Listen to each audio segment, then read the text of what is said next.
Hello, everyone. This is Zami Eccles-Irwin from FilmFestivalCircuit.com and the director of the Oregon Documentary Film Festival. Right now, we're gearing up for our fall event. So, on September 29th at the Clint Street Theater in Portland, Oregon, we are going to have an Oregon Documentary Film Festival. We're going to start off with networking. We're going to have an awards presentation, and we're going to screen lots and lots of movies. And in preparation for that, we're doing some interviews with filmmakers participating in this season's event. Today, we're talking with Daniel Flahiff, who is the creator behind Dad Bod. Danny, thank you so much for talking with me today. Thanks for having me, Zami. So you've actually screened Dad Bod at another one of our festivals. You were at Oregon Short Film Festival last season, and now you're an alumni here, and you're coming back for another screening. So welcome back. I'm excited to screen your work again. Thank you. It's exciting to be back. It's kind of funny. This little 6.5-minute film. It's like the little film that could just keeps on chugging away. Totally, and it's a great film, and it's powerful, and it feels like it delivers content much greater than just a 6-minute runtime. And I never got a chance to talk to you about it before, so I'm excited. Let's jump right into it. I want to know what inspired this story. Well, that's a great question. Like many documentary film projects, it took a lot of different forms. It actually was the inspiration for it. Really was a 24-hour. It's called the One Day Doc Contest, right? So films take many years to complete. Typically, docs in particular. I'm a member of this little group of filmmakers. Well, it's not so little anymore, called AOD, and a couple of times a year they do this challenge to kind of get some reps in, have a sense of completion since the docs take so long. So let's film a doc in 24 hours. There's typically a few weeks then that you can edit it. So it's not like a 48-hour challenge where you have to do the whole thing. But yeah, so I had just recently joined the group, just learned about the One Day Challenge, didn't have any ideas at all. And then it occurred to me that I used to be a personal trainer for this guy, Travis, who was the participant in the film. And I gave him a buzz. We had some coffee. He said, sure, I'll do it. Only problem is I'm leaving town in 4 days, and you won't make your deadline if we don't do it between now and then. So I said, oh my God. And we outlined some general subject matter about fitness and mental health, because we'd had a lot of great conversations about that. To put the film together, I was like, well, this is a hell of a lot to do. Sorry, I know we're live. Heck of a lot to do. So I put out the call to my soon-to-be new friends at AOD, and three super talented filmmakers showed up, so I have to give them a shout out. So Pakawat Tanjaran was our DP, Serge Yazchuk and Luke Zimmer also came in. Everybody, swapped hats. It's this tiny production in 24 hours, as you might imagine. Anyway, so that was basically the impetus. We, started the countdown at I think it was like 7 o'clock on a Saturday night. Went straight through until we had some breaks, of course, but 7 o'clock on Sunday night, and to try to get as many golden hours as we could. Of course, it dumped rain the whole weekend, so there was nothing golden about it, but very soggy. Anyway, so we did all that. It was kind of an amazing, hilltop experience, as shoots can often be, right? You make friends for life, that kind of thing. Oh, yeah.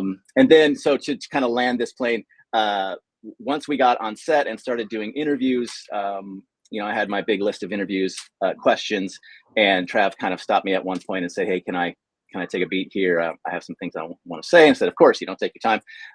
This is your doc. We want you to be super happy with this. Okay.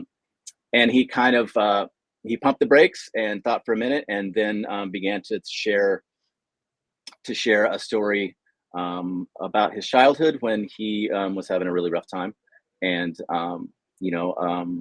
tried to take his own life. So the doc itself then became something other than we thought. Luckily for us, I had a great team that got tons of coverage. We had Travis is just an amazing person. He can tell a great story, weave a great yarn, and I had a lot of help in post with another screenwriter named Dan Glassman. He's a super talented guy down in Los Angeles that I've known for years, and asked him for a little bit of help to try to piece this story together. Anyway, That's how it came together. Part of the rules with the 1 day doc was that it couldn't be more than 8 minutes. So we ended up at like 6:30, something like that. So That's incredible. I mean, so you had constraint on top of constraint. You have the 1 day. You've got Travis leaving, so you had no time to really plan it out, and you had to get your team, your new friends to jump on. That's really incredible because it delivers great structure. It feels very complete, feels very full. I think the information comes out in a way that's really compelling. Travis's narration really glues it together, and definitely shout out to the DP because there are incredible sequences visually. But I'm kind of curious. So it's interesting that Travis was able to feel comfortable and reveal something very personal, and that's not something that you had planned at the beginning. What was that moment like on set for everyone? Was it difficult? Was it cathartic? What was that like? yeah, that's a great question. It was yeah, I'll never forget it. We're just chugging away. At this point, we had been going for at least 12 hours. And again, kudos to Travis and his whole family for being game to have Absolutely. us descend on their house. But when he began to share the story, I always say, like, you could hear a pin drop. It was You knew you were part of something special, a special moment, and you wanted to support Travis. I mean, obviously, it takes a lot of courage to share something like that, and a lot. It's a lot of generosity on his part, right? Because part of his message is that we it's important to talk about these things, Right. challenges, mental health, destigmatize when when you're not having a good time, when you're not okay, right? You need to be Right. able to say it's okay to not be okay. All of those that conversation. But when you're sharing your own story, obviously that takes a lot of courage. So at that point in time on the set, yeah, it was a truly I'll never forget it. Special moment. Well, it's interesting the way that you use it in the documentary and approach that subject because this is not one of those films that's dwelling and treating this as a black mark. When we open up onto Travis, he's fit, he's motivated, he's very positive, and he's fostering a good environment for his family. And I think that's a great approach to take, where it's not trying to dig in this dark thing. It's showing a fuller scope, a fuller, broader picture of the subject, and I think that's very commendable and great to watch. I'm curious. So you have a background in media, is that correct? Yes, yes, I do. But this is your Yeah. first documentary film. Uh, yeah. Basically, yeah. Okay.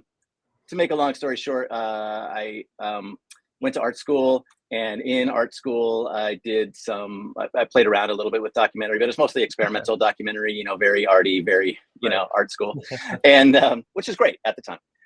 And then I needed to make money, so I spent I have a very fulfilling and solid career in like special effects and motion graphics and that Totally. sort of thing. I spent 10 years in Los Angeles doing that kind of thing for trailer houses, cutting trailers together or being part of that team that cut the trailers Right. together. Special effects, did a little work for Disney, some Imagineering work, which is pretty special. And now I work as a deputy director at a nonprofit health club.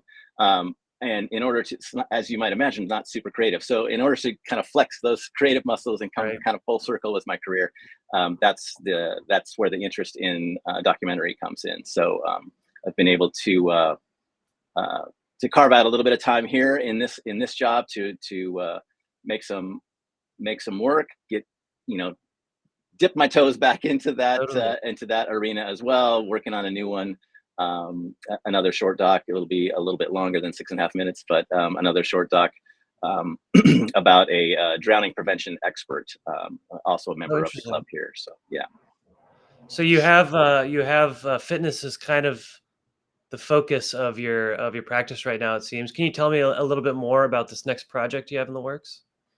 sure, absolutely. So it's following a recently retired MD, right? And she grew up in the tenements of New York City, Her family, her parents emigrated from China Mm, in the, I believe, in the 30s. I get my dates a little mushy, but 30s, 40s, totally. very poor tenements. Worked their way up through the social ladder. Her father was a doctor. She became a doctor. Wow. She moved across the country, founded the emergency pediatrics at Seattle Children's Hospital, and early on, early on, developed an interest in uh, infant cardiac resuscitation. I mean, it's wildly specific, right? Yeah. She's got the biggest brain I've ever met. So she's an amazing woman, and she developed this interest. Anyway, I don't want to belabor the point, but crucial to her story is that she never saw her parents go in the water above their knees. Mm, Therefore, her and her siblings developed, as you might imagine, a fear of the water. right. And she carried this like deathly, she's deathly afraid of the water for her entire life. As she grew, and had to kind of climb the social ladder on the East Coast, and these like high-end schools, she needed to learn how to swim actually to be able to move in the social circles. So she kind of Right. she didn't conquer that fear. And the documentary is a lot about this fear of the water, and overcoming, taking your deficits and turning them into your strengths. And she really did that because, as a result, in her at the end of her career in medicine, she did a lot of research. She was the first person to connect your socioeconomic status and drowning incidents, right? Like, Oh, we take it interesting. for granted now that we know that if you don't have resources that you're more likely to drown, but her research was some of the first, if not the first, to make those connections.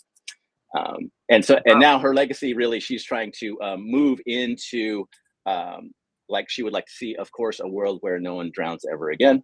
And her core to that belief is that it has to happen at the grassroots level. We need to have, resources and education that can change that at the grassroots level, rather than policy coming from a central source. Wow, well, that's fascinating. I mean, this your subject sounds like she has an incredible life story, and then a lot to offer right now. This must be, and you said it's going to be a little bit longer. This is, I'm almost thinking like, is this 30 minutes? Is this feature? Well, it's not feature. No, we're not quite there yet. But Okay. Yep. yeah, it's closer to 20. Yeah. Okay. Well, this is an exciting story, and it kind of just my last question here: is there anything that you learned from shooting Dad Bod and working on that? Things that insights you're taking away to work in this next project? Oh, that's a great question. Yeah, I believe all of us learned a lot of things. One is to go in with the most planning that you can possibly do, right? So down to the minute, right? I mean, the shot lists that we had were planned down to the minute. Hmm. Hold that in one hand, and in the other hand, be able to hold, what? This plan is going to go out the window, right? Right. Within 5 minutes, and be ready to adjust, right? Because the person who can adjust the quickest is going to win. So I think those are the two biggest lessons. Totally. Um, Other than, don't be afraid to ask for help, and surround yourself with people who are better than you at your tasks, and the whole project will rise. Absolutely. Well, I love that point about adjustment because obviously planning is so important, planning down to the minute, like you said. But then when you get on your shoot day and you realize that it's not all feasible, you have to navigate. On the other end, some people think, oh well, what's the point of making a shot list? What's the point of planning? I know it's not going to work perfectly. You got to take that balance, and then you'll be fully ready to encounter anything. Yeah, absolutely. One And last thing that I know we're yeah, wrapping up, but I do want to be sure to mention that, given the topic of dad bod, that if there's anyone that's listening right now that is struggling, and feels like they're alone, I want you to know that you are not alone. That there are millions of us out there just like you, that struggle with these very things. And I would just ask that you take a breath, find a trusted friend, tell them how you're feeling. If you don't have a trusted friend, call 988, I believe is the one in Washington State. There are many hotlines, and there's some amazing people that can help you. You're not alone. Well said, Danny. Thank you very much for talking with me today. Dad Bod's an incredible film. I'm very excited to screen it on September 29th for the Oregon Documentary Film Festival. It's so hopeful, and it's so personal, and it's so well done that I think everyone's going to take a lot from it. And I'm really looking forward to seeing more from you. So thank you once again, and I'll hopefully see you at the festival. Thanks for having me, Azami, and we'll see you there. Take care.